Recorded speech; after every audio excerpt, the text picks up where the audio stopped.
ဖယားငုတ်တူရောက်တော့လွန်မှာ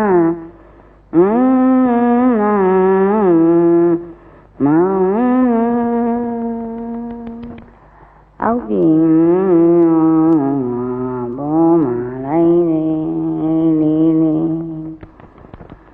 ဘုရားငုတ်တူရောက်တော့လွတ်မှာဘုံတော်စဉ်ဝတ်ကြပါသို့မောင်ကြီးတော့အောက်ပြည်ဆိုလေတော်တို့ဘိုးမှာလိုက်တယ်လေးအနာတစ်ဖက်တစ်ချက်ကေကသိမ့်နူချေအလေကောင်းတန်ရောင်ွက်တယ်ချစ်တဲ့ရက်ခဲလက်ခတ်တန်မလေးလက်ခတ်တန်မလေးလက်ခတ်တန်ကျုံမိုးတာတောင်းနိုင်ကကြားကလေးလက်ခတ်တန်ကျုံမိုးတာတောင်းနိုင်ကကြားကလေး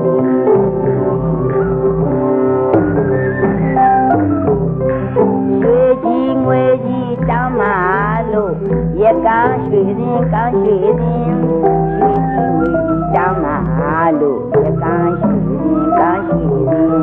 ရွှေကြီးငွေကြီးတောင်းပါလို့ရကန်းရွှေရင်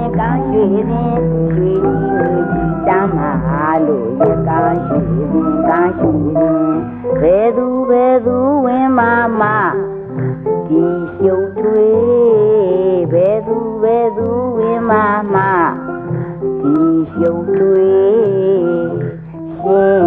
နိုင်မမလေးဘယ်သူဝင်မ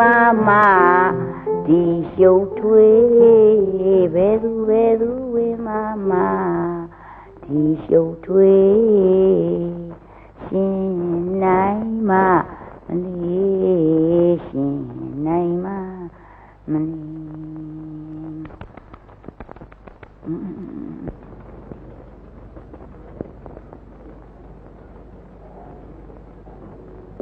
မလေးအချင်းဆုံးမှာပဲအိပ်ပေတော့ရေတော့အမေတချင်းကြီးကခလေးမပြောနဲ့သမီးတောင်းမှအိမ်ငိုက်တယ်အဲ့ဒီတချင်းကရှင်းတချင်းတော့မေဥဖုလူတို့ခေတ္တပေါ်တဲ့တချင်းဘောသမီးရဲ့ရှင်းခေတ္တအမျိုးသမီးလေးတယောက်ရကန်းပြင်မှာရှစ်သူတဲ့ပစိုးရဲ့ပင်ဆိုတဲ့တချင်းဖြစ်မှာပေါ့ကျမတော့အမေဆိုတာနားထောင်ရင်ကတမျိုးချင်းလူလိုပဲရှင်ထဲမှာခံစားမိတယ်အေးဟဲ့အမေလည်းဆိုရင်လည်းအတိတ်ပဲတမျိုးပေါက်လာတယ်ရကန်းပြင်ပေါ်မှာတင်ရက်တဲ့ရွှေကြီးငွေကြီးပိုးကြီးဝါကြီးမြင်လဲမြင်ရတယ်ရှိပြီလို့လည်းရတယ်